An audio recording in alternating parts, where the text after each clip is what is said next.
હું છું નિરાલી કંબોઈ અને ગીતાંજલિ વિદ્યાલય વઢવાણ તરફથી આપ સર્વેનું હાર્દિક સ્વાગત કરું છું. ગયા લેક્ચરમાં આપણે લોકોએ આપણી કંજક્શનની વાત કરેલી. આજના લેક્ચરમાં આપણે લોકો થોડા આગળ તરફ વધીએ કંજક્શનથી અને આજે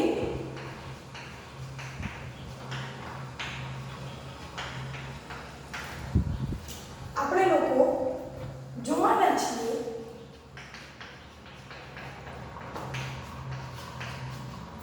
આજે આપણે લોકો આપણા નવા કાળની શરૂઆત કરવાના છીએ.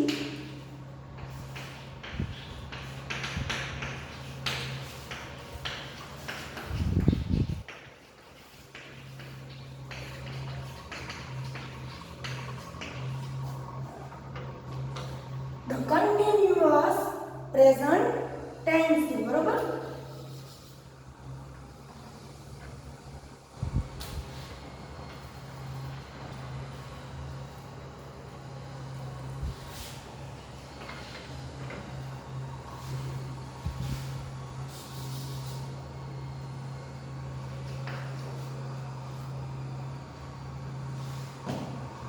The continuous present tense એટલે કે આપણો ચાલુ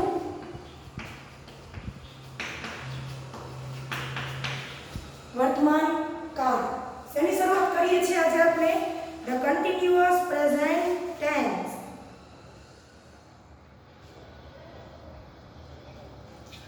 તો જોઈએ આપણે ચાલુ વર્તમાન કાળની અંદર જો અત્યાર સુધીમાં આપણે લોકો આપણા બે કાળ જોઈ ચૂક્યા છીએ, સાદો વર્તમાન કાળ અને સાદો ભૂતકાળ.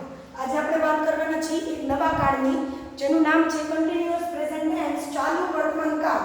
મેં તમને જ્યારે પહેલા જ લેક્ચરની અંદર શરૂઆત કરી ને વર્તમાન કાળની ત્યારે જ મેં કીધું હતું કે કોઈ પણ તમારો કાળ છે તેના ચાર ભાગ આપણે ભણવાના છે. પહેલો તો સાદો, પછી ચાલુ, પછી પૂર્ણ અને પછી ચાલુ પૂર્ણ. વર્તમાન કાળ હોય તો સાદો વર્તમાન કાળ પણ આવશે, સાદો ભૂતકાળ પણ આવશે, ચાલુ વર્તમાન કાળ પણ આવશે, પૂર્ણ વર્તમાન કાળ પણ આવશે અને ચાલુ પૂર્ણ વર્તમાન કાળ પણ આવશે. તો આજે આપણે એમાંના જ એક કન્ટિન્યુઅસ પ્રેઝન્ટ ટેન્સ એટલે કે ચાલુ વર્તમાન કાળની વાત કરવા જઈ રહ્યા છીએ. તો જોઈએ શું કહે છે તમારો ચાલુ વર્તમાન કાળ.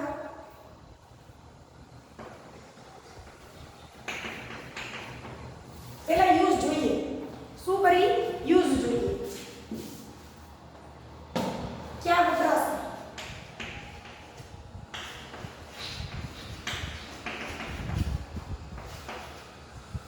તો ક્યારે વપરાશે? હું અત્યારે બોલી રહી છું, એ ક્રિયા મારે ચાલુ છે, અત્યારે બોલવાની ક્રિયા પૂરી નથી થઈ ગઈ કે ક્રિયા પહેલા ચાલુ પણ નહોતી, રોજ થતી પણ નથી, હું અત્યારે બોલી રહી છું, ક્રિયા ચાલુ છે એ દર્શાવવા માટે તમારા કન્ટિન્યુઅસ પ્રેઝન્ટ ટેન્સ એટલે કે ચાલુ વર્તમાન કાળનો ઉપયોગ થાય છે.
કોઈ અધૂરી ક્રિયાઓ બતાવવા માટે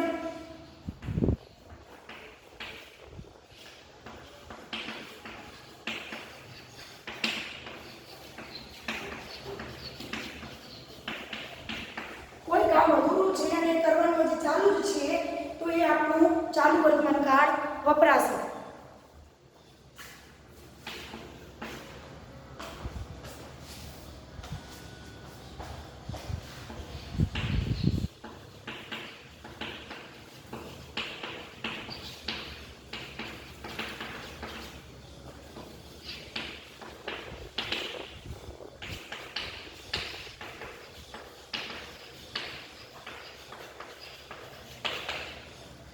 નજીકનો નક્કી કરેલો કોઈ ઈરાદો દેખાડવો હોય તો કોઈ નજીકનો ભવિષ્યકાળ દેખાડવો હોય ત્યારે તમારા આ ચાલુ વર્તમાન કાળનો ઉપયોગ થાય છે. એઝ એક્ઝામ્પલ નજીકનો ભવિષ્યકાળ એટલે તે આવતા અઠવાડિયે આવી રહ્યો છે, એટલે હજી આવ્યો નથી પણ આવી રહ્યો છે.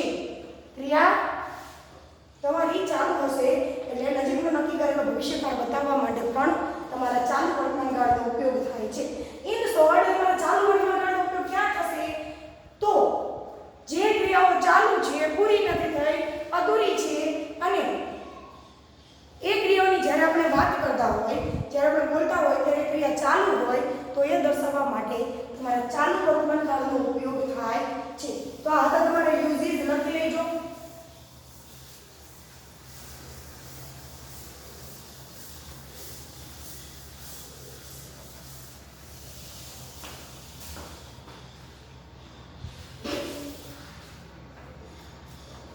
પહેલા એક વાક્ય આપો. જો એક વાક્ય સમજાવીશ ને બીજી એક વાત ચાની સોડે સહાયક ક્રિયાઓ તરીકે કોણ આવશે?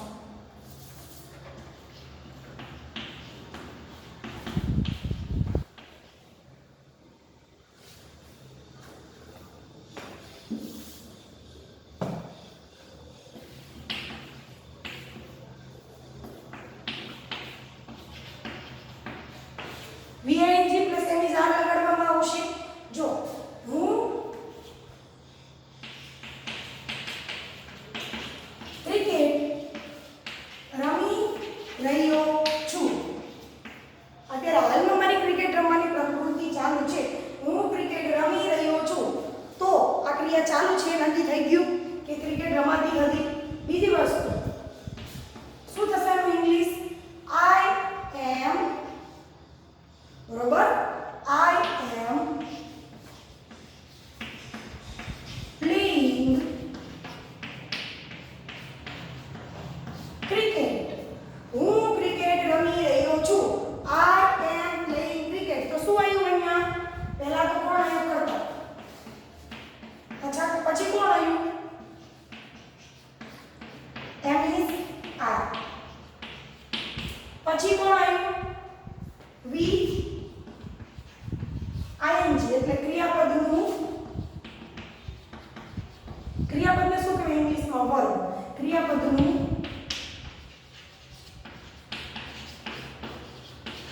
ing વાળું રૂપ, બરોબર. પછી કોણ આવ્યું? કર્મ. અને પછી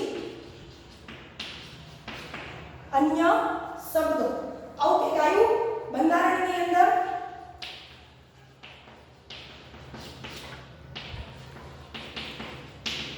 હકાર વાક્યનું બંધારણ શું થશે? કર્તા plus am is are plus VING plus કર્મ પ્લસ અન્ય શબ્દ. હવે જો નકારનું બનાવવું હોય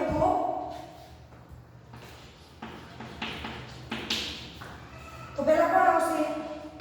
કર્તા plus am is are plus VING plus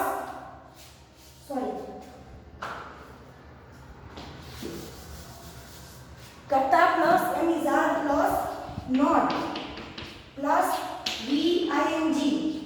ઈ ક્યાં છે? ઉપર લખ્યું ક્રિયાપદનું. પછી કર્મ, પછી અન્ય શબ્દ, બરોબર.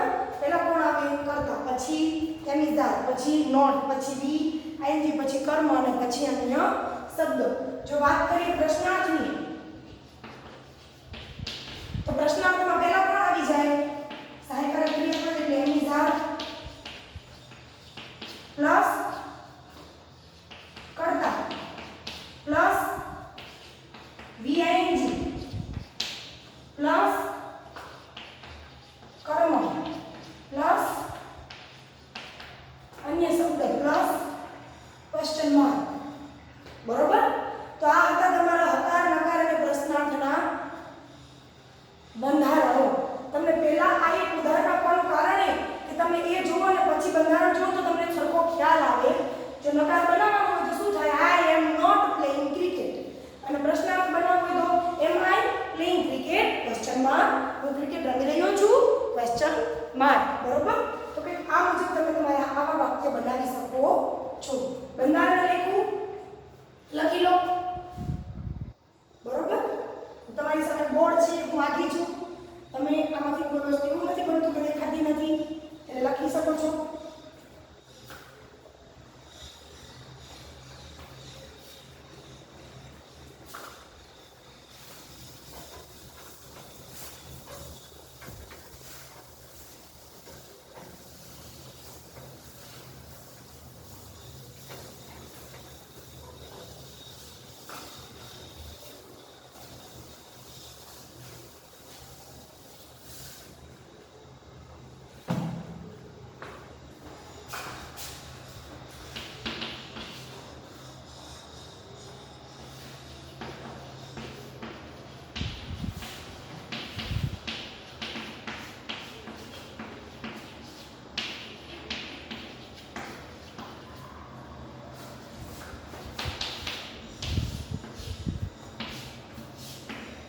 ચાવીરૂપ શબ્દો અથવા તો કીવર્ડ્સ.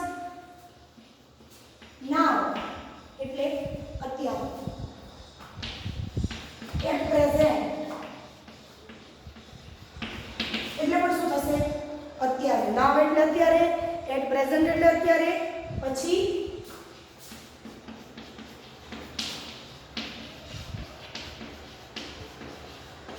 એટ ધીસ મોમેન્ટ એટલે કે આજ ક્ષણે.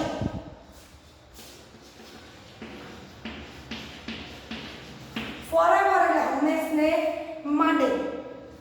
સ્ટીલ એટલે હજુ સુધી. બરોબર?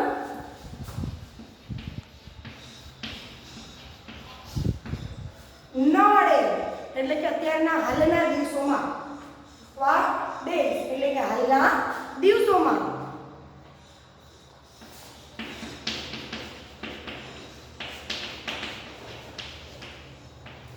એટ ધીસ ટાઈમ એટલે કે હાલના સમયમાં, અત્યારના સમયમાં. બરોબર? આટલા તમારી સામે ચાવીરૂપ શબ્દો છે. નામ એટલે હજી કહું છું, ફરીથી ભાષાંતર કરું છું. જો કોઈને નથી આવડતું આમાંથી એક પણ શબ્દનું ભાષાંતર તો લખી લો. આવડે છે તો એ ખાતરી માટે લખી શકે છે. નાવ એટલે અત્યારે, એટ પ્રેઝન્ટ એટલે કે હાલમાં, એટ ધીસ મોમેન્ટ એટલે કે આજ ક્ષણે, ફોરએવર એટલે હંમેશને માટે, સ્ટીલ એટલે હજુ સુધી, nowadays એટલે કે હાલના દિવસોમાં, એટ ધીસ ટાઈમ એટલે કે આ સમય અથવા આ સમયમાં. બરોબર? તો આ હતા તમારા ચાવીરૂપ શબ્દો. હવે થોડાક ઉદાહરણો જોઈએ. જો તમારી પાસે કોઈ પણ ગાળ શરૂ કર્યા પહેલા બંધારણ કરવું પડે.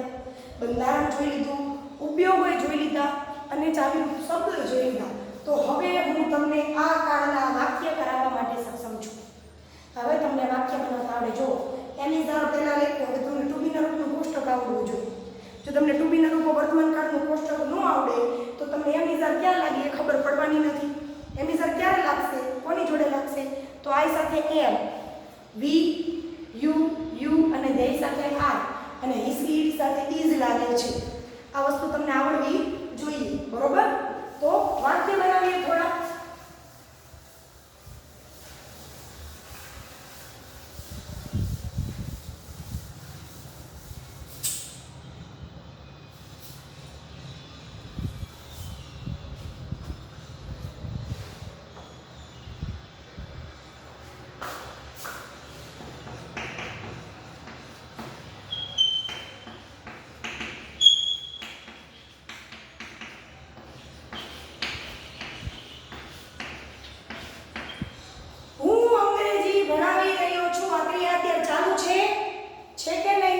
Teaching.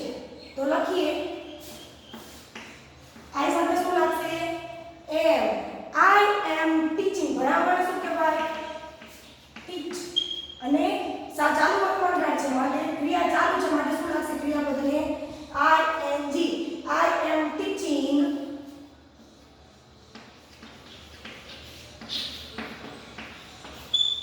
English. I M teaching English. હું અંગ્રેજી ભણાવી રહી છું. બરોબર.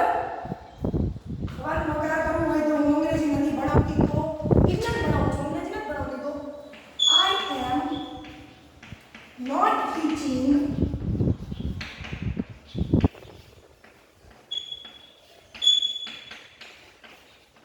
English. I am not teaching English. બરોબર. પ્રશ્નાર્થ બનાવવું હોય તો am I teaching English. Am I teaching English. તો અંગ્રેજી ભણાવી રહી છું. તો કે કામ મુજબ તમે તમારા વાક્ય બનાવી શકો. હવે કોઈ એવું કહે કે અમે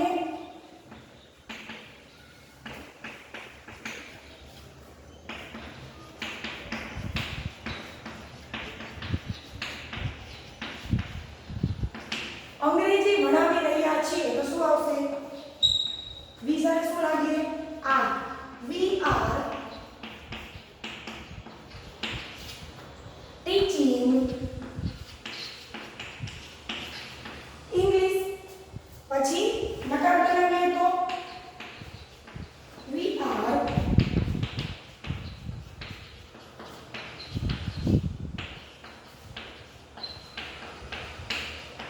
નોટ ટીચિંગ ઇંગ્લિશ. અને પ્રશ્નાર્થ કરીએ તો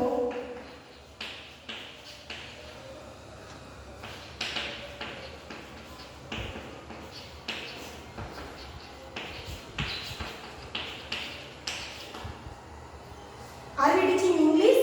સો અમે અંગ્રેજી ભણાવી રહ્યા છીએ. બરોબર. તો કંઈક આ મુજબ તમે તમારા હકાર નકાર અને પ્રશ્નાર્થ વાક્ય બનાવો છો. જો આ સૌથી સિમ્પલમાં સિમ્પલ અને સહેલામાં સહેલો કાર્ડ છે. રીઝન શું ખાલી એમ ઇઝ આર અને આઈએનજી. બસ આ બે જ વસ્તુ લગાડી દેવાની એટલે તમારો ચાલુ વર્તમાન કાળ કમ્પ્લીટ. સહેલો એટલા માટે કે ઓલા કાળની જેમ ડુ ડઝ નથી યાદ રાખવાનું. નકાર અને પ્રશ્નાર્થમાં ડુ ડઝ છૂટું નથી પાડવાનું. એટલે તમે ફાયદામાં છો. બરોબર. કાયદામાં રહેશો તો ફાયદામાં રહેશો. એટલે તમે અત્યારે ફાયદામાં છો. જો મારી વાતને અનુસરશો તો એટલી વસ્તુ તમને ખબર પડશે કે ના ના છે સૌથી એમ ઇઝ આર આઈએનજી. પહેલેથી લાઈનમાં વસ્તુ કરો કોઈ દિવસ અઘરું પડે જ નહીં. લાઈનમાંનો મતલબ એવો છે કે તમને સ્ટાર્ટિંગમાં ગ્રામરના જે ટોપિક કરાવ્યા છે એ ટોપિક તમે વન બાય વન કરશો. કોઈ પણ ટોપિક સ્કીપ કર્યા વગર કે સેજ પણ સ્કીપ કર્યા વગર તો તમને એ લોકોને વાંધો આવશે નહીં. પણ જો તમે ડાયરેક્ટ ચાલુ વર્તમાન કાળ ચાલુ કરો તો તમને વાંધો આવવાનો જ છે ફરજિયાત પડે. બરોબર.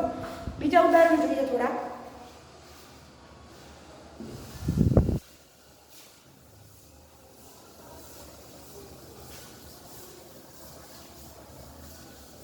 આ તો સામાન્ય સામાન્ય ઉદાહરણો છે. હું તમને દર વખતે લખાવું છું ને જે એ માટે.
ચાવીરૂપ શબ્દોનો યુઝ જે છે કેવી રીતે એને મૂકવા, આગળ મૂકવા, પાછળ મૂકવા, કેમ વપરાય બધું હું તમને આવતા લેક્ચરમાં કરાવીશ. આ લેક્ચરની અંદર આપણે શું ભણે? ખાલી 3 જ વસ્તુ. એક તો ચાલુ વર્તમાન કાળનું બંધારણ, બીજું ચાલુ વર્તમાન કાળના ચાવીરૂપ શબ્દો, અને ત્રીજું